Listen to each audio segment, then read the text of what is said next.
and amigas, good afternoon. Hello sa inyo. Andito kami ngayon sa Don Salvador, over the mountains, and we entered to this place. I'm not sure if this place is private or whatever, but some of nice houses here is wow, it's big and nice, and looks like right over there. Here you can say I'm holding a flower here, a plant. There's a coffee shop. I think it's like made of bahay-kubo. And look at this place here, property. Wow, it's nice. And we are going to the place in there. That's our motorcycle. Wow, it's a really nice place here. And I'm not sure if this place is a house or a resort. I cannot tell really. Wow, this is their garden here. That's the Canlaon volcano. The view from here.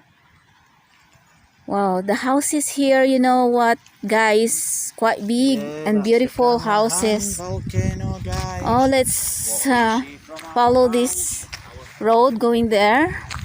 There's an arrow there, tells I don't know what it says on that. What do you call of that? It's a signage. Wow, it's nice here. Look at this beautiful property. There's a cow and a calves. Yeah, she got a baby calves. Wow, I like the designs of the houses here. They got these trees. It's I think these trees is eucalyptus trees. Wow, I love it here. It's really nice here. My gosh. There's a coffee shop here. Paul, there's a coffee shop here. Wow, ganda dito, guys. Magtatagalog na ako ngayon. Meron pa pala doon. There's another place there, oh. It says coffee shop. Yeah, the Stonehaven Cafe. I will just walk over there, oh, Stonehaven Cafe. That's what it says. It's there, oh, guys, oh. Pasensya na kayo kung medyo maingay ako, tsaka medyo yung video ko nagsishake-shake kasi kausap ko yung aking boyfriend.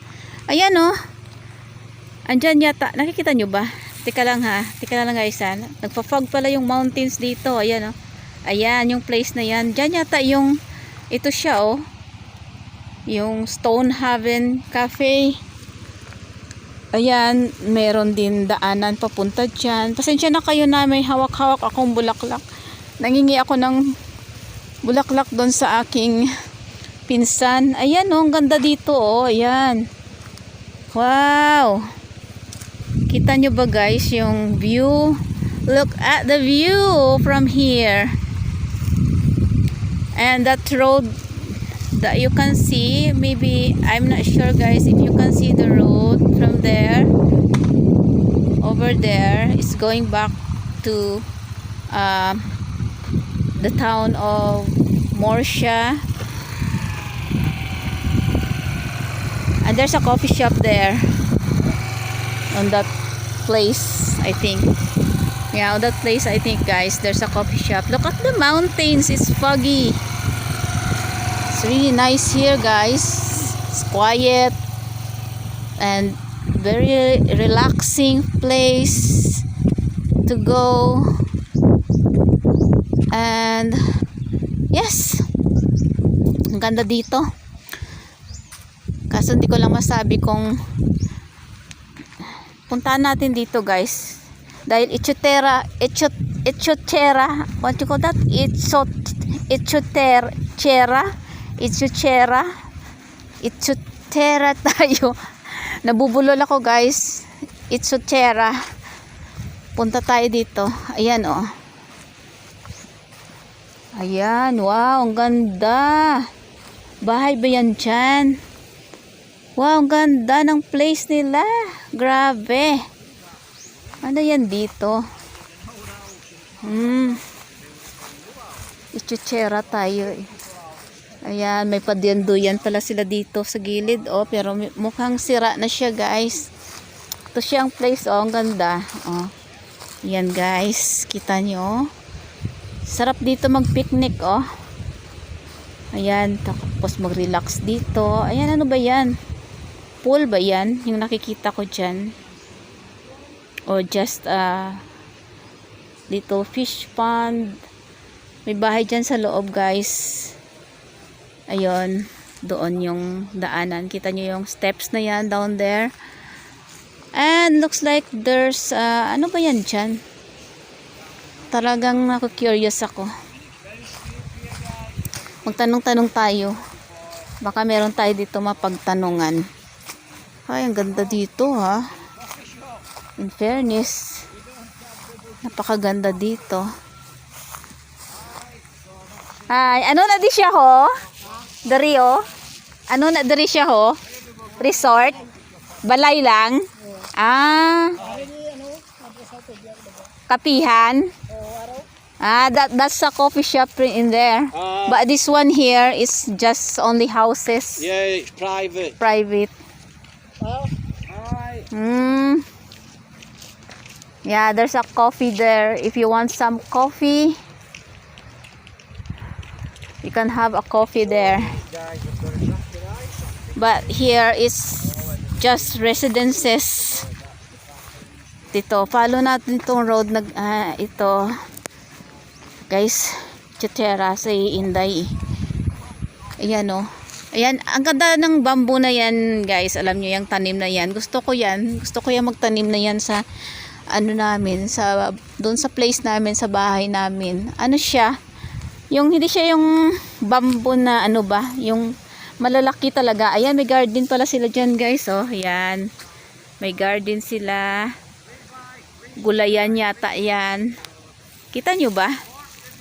Ayan oh. Yan, may mga pagulay-gulayan sila dyan. Ayan, may mga pagulayan sila dyan. Tsaka hindi ko alam kung anong puno yan ang nakikita ko. Hindi ako masyadong familiar sa mga puno-puno guys. So may tao doon. Medyo nahiya ako mag chika-chika. Ayan oh, garden siya guys. Kita nyo ba? Ayan. Gulayan yata. Ano ba tawag dito? Vegetable garden. Ayan, eucalyptus tree yan. Ganda ng panahon guys oh. Nung umalis kami dun kanina, ayan, kita nyo ba? Ang ganda kasi, mas maganda mag-film dito sa ganitong klaseng lugar dahil ano siya, tahimik. Tapos ano, wala kayong maririnig na ingay na sounds, background na mako-copyright yung video natin. Ganda dito oh, ayan. Ito may bahay dito, pababa dyan, may gate. Ganda ng lugar na to. Ang lalaki ng mga bahay dito. Ang gaganda, ang lalaki. Ay. Wow, ang ganda naman. Dito lang tayo guys kasi baka hindi pwede doon. Mabuti na yung balik na tayo. Teka lang guys ha, i-reverse ko yung camera so that you can also see me. Hello mga amigos and mga amigas. Ito na nga ako. Yan, kita nyo na yung pagmumukha ni Inday. O, diba? Dito tayo sa bundok ng Don Salvador na naman. Ayan. May motorsiklo dyan sa likod ko. Ayan. Ang ganda dito guys. Pero hindi ko alam kung anong pangalan ng lugar. ang nakalagay lang dyan, oh, Stone Haven. Siguro yun ang pangalan dito. At saka, parang, this property, I think, is still available. Pero, hindi ako sigurado, guys, kung binibenta ito. Ang ganda ng view dito. Kasi, parang malapit sa mountain. Ayan, oh, nandyan lang yung mountain, oh. Gaganda ng mga bahay. Wow, the houses there is really nice. You can see it there, oh. There's a house down there. Yeah, on that fence. Sinasabi ko sa kanya, guys, merong bahay doon pababa, oh. At ang ganda ng bahay. Yeah, on that fence, there's a house down there. That's why this grass is cut. That's the Yeah. Capillo. Stonehaven, You can go to that side, guys. oh. That's your Stonehaven. Ang ganda, guys. Ang ganda dito, grabe. Pag dito siguro, excuse me, siguro pag dito ako nakatira, tuwing umaga, naglalakad-lakad ako dito, tsaka nagfi-film palagi. Kahit yung dito lang sa paikot dito, ang ganda kasi ng lugar talaga. Hindi ko talaga yung ma-describe sa inyo kung gaano kaganda. Yung masasabi ko lang, napakaganda. Ang ganda dito. Hindi rin siya matatawag na subdivision, amigos and amigas, dahil dito sa bundok, sa mountains na to, walang subdivision dito. Ano lang talaga, yung bibili ka lang talaga ng malaking property at yun, magtayo ka ng resort mo or ng bahay mo. Upo muna tayo, mga amigos at mga amigas. Nahingal ako pag ako yung nagsasalita na lakad ng lakad paroon pa rito. Dito yung ganito yung view ko dito, 'di ba? Ang ganda. Ganyan yung view ko. Parang yung property na yan siguro available yan. Ano siguro yan? Kung sino yung gustong bumili niyan. Ganda siya. Parang lagi ko kasi ito pag pumupunta kami dito, tuwing napupunta kami dito. Ang ganda ng bahay, guys, oh, 'di ba? Kita nyo yan. Sobrang laki niya in real talaga, in person. Ang laki niya. Mapagkamalan mo siya na na kala mo ay resort, kasi parang may nakikita ako sa loob ng bahay na yan, parang meron silang pa swimming pool, so mapagkamalan mo na resort. At doon din banda kanina nagpunta ako doon, parang may din, parang may swimming pool din sila doon sa nila, in front of their yard. Parang meron din silang swimming pool na maliit. Meron din banda doon, may malaki din doon na bahay pa doon sa harapan ko. Basta, ang ganda talaga dito, guys. Yun lang ang aking masasabi sa inyo. Very recommended po itong place ng Don Salvador. Summer capital ito ng Negros Occidental. At mula sa Bacolod na magta-travel ka, I think it's north. Yeah, north na yata yan dito, guys, papunta. Tapos pwede ka rin dumiretso from main road, dire-diretso ka na ng San Carlos and Dumaguete, parang ganon. Merong yung parang may crossing lang yata sa pag doon ka na sa San Carlos City. Nakapunta na rin kami ng San Carlos. Ganda dito. Sobrang ganda. At saka kanina nung nagta-travel pala kami, may chichika ko sa nagta-travel kami kanina, sobrang bilis ng takbo ng motorsiklo namin kasi akala namin aabutan kami ng ulan sa highway, sa main road. Kasi nagchat ako sa pinsan ko bago kami pumunta dito, mag-travel papunta dito, na para i-deliver yung mga order na naman niya. Kasi yun na yung ano, yung trabaho namin palagi, magde-deliver ng mga stocks na order ng pinsan ko. Parang laki ng aking tsura, tama ba? Hindi ko na wala kasi akong gamit na ano, stand or pang hold sa camera ko dun sa bag ng boyfriend ko. So guys, I hope nagandahan kayo dito sa place na binablog ko. Sana suportahan nyo ako at palagi kayong manonood sa mga vlog ko na talagang ginagawa ko naman ang lahat na mapaganda yung aking video. Kapag magta-travel kami kung saan, sinusubukan ko talaga para mag-enjoy naman kayo sa panonood sa mga videos ko. And please support and like also kung nagustuhan nyo ang aking video, aking vlog. And thank you so much for watching. Please subscribe sa mga hindi pa nakapag-subscribe guys.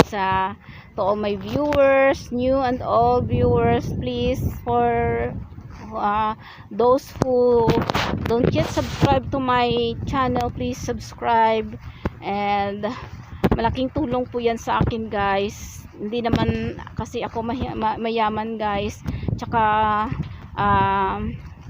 beginner YouTuber pa lang ako, hindi ako walang budget, kaya ko minsan yung mga video namin ay dyan lang sa mga tabi-tabi. Pero maybe one day, someday, pag magkaroon na tayo ng budget, pag sana naman suportahan nyo pa ako at nandyan pa rin kayo at lumaki-laki na yung ating subscriber para naman sana mabless din tayo na maging kagaya ng ibang mga YouTuber, di ba? So yan lang guys, nahingal ako, maglalakad-lakad lang ako, hindi ako sasakay ng motorsiklo. Doon na lang siguro ako magsasakay sa sa labas, or sasakay na lang ako. You want me to ride in the motorcycle or just in there? Oh. I will ride here now. Yeah, get on. Papasakay na ako guys, sasakay na ako guys. So please guys, follow and always watch my video. Wow. Like and subscribe. Yeah, like and subscribe, and you can also leave comments if you do. Thank you so much for watching mga